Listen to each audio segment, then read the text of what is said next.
তেজপুৰ সাংবাদিক আক্ৰমণৰ ঘটনা ডেকাৰগাঁও ৰেলৱে ষ্টেচনত সংবাদকৰ্মী দীপু বৰাক আক্ৰমণ প্ৰস্ৰাৱ কৰাক কেন্দ্ৰ কৰি একাংশ লোকে দীপু বৰাৰ ওপৰত আক্ৰমণ কৰে।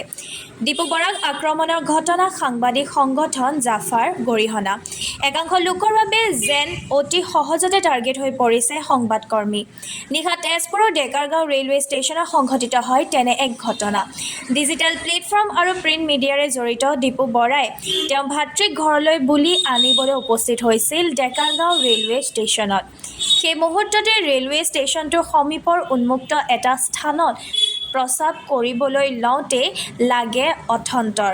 কাষতে থকা অস্থায়ী অবৈধ দোকানৰ গৰাকীয়ে দীপু বৰাক বাধা দিয়াতে ক্ষান্ত নাথাকি প্ৰহাৰ কৰে।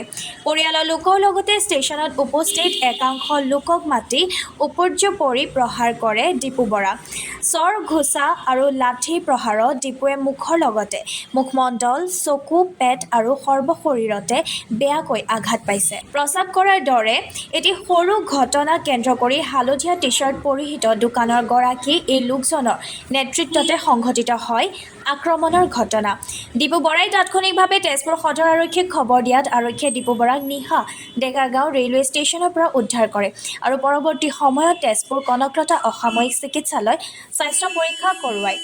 সক্ৰিয়তাৰে সংবাদ ক্ষেত্ৰখনৰ লগত জড়িত দীপু বৰা সাংবাদিক সংগঠন জাফাৰ শোণিতপুৰ জিলা সমিতিৰ সহকাৰী সম্পাদকৰ দায়িত্বত অধিষ্ঠিত। তেনে পৰিপ্ৰেক্ষিতত দীপু বৰাৰ ওপৰত সংঘটিত আক্ৰমণৰ ঘটনাক জাফা শোণিতপুৰ জিলা সমিতিয়ে গৰিহণা দিয়াৰ লগতে জাফাৰ কেন্দ্ৰীয় উপসভাপতি প্ৰশান্ত মহন্ত আৰু কেন্দ্ৰীয় সাংগঠনিক সম্পাদক হেমন্ত কুমাৰ নাথে দোষীক বিচাৰি উপযুক্ত শাস্তি প্ৰদানৰ দাবী তুলিছে তেজপুৰ আৰক্ষী তথা শোণিতপুৰ আৰক্ষী অধীক্ষকৰ ওচৰত। ঘটনাটো হ'ল যে মই মোৰ খুৰাৰ ল'ৰাক আনিবলৈ মই ডেকাৰগাঁও ষ্টেচন গৈছিলোঁ তেজপুৰৰ, আৰু গুৱাহাটীৰ পৰা আহি আছিল যোনখন গুৱাহাটীৰ পৰা ডেকাৰগাঁও এক্সপ্ৰেছ সেইখনলৈ আহি আছিল। তাত মই ৰখি থাকোঁতে মোৰ খুব জোৰে পেচাব লাগিলে।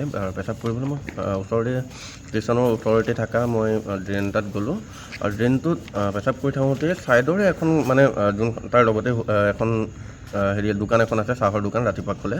সেই চাহৰ দোকানখনৰ কাষতে থকা এটা ড্ৰেইনত মই পেচাব কৰিবলৈ যাওঁতে এখন ঘৰৰ পৰা তেওঁ কোৱা মতে তেওঁ সেই চাহ দোকানৰ স্বত্বাধিকাৰী তেওঁ আহি পেলাই মোক গুৰিকে প্ৰহাৰ কৰে। লগতে তাত থকা একাংশ কমেও 15ৰ পৰা 20 জন লোকে আহি মোক খুব বেয়াকৈ প্ৰহাৰ কৰে। লগতে চোকা অস্ত্ৰ দি মোক আঘাত কৰে, পেটত আঘাত কৰিছে আৰু পিছফালে আঘাত কৰিছে চোকা অস্ত্ৰ দি। তাৰপিছতেই মই বাৰে বাৰে মই তেওঁলোকক কৈ আছোঁ যে মই একো দুখ কৰা নাই, মই বেয়া কথা কোৱা নাই একো। তেওঁলোকে বাৰে বাৰে মোক এটাই অজুহাত দেখাই যে তুমি বেয়া কথা কৈছা, মোৰ মা দেউতাৰ কথা বেয়াকৈ কিবা কিবি কৈছা, সেইকাৰণে তোমাক প্ৰহাৰ কৰিছোঁ।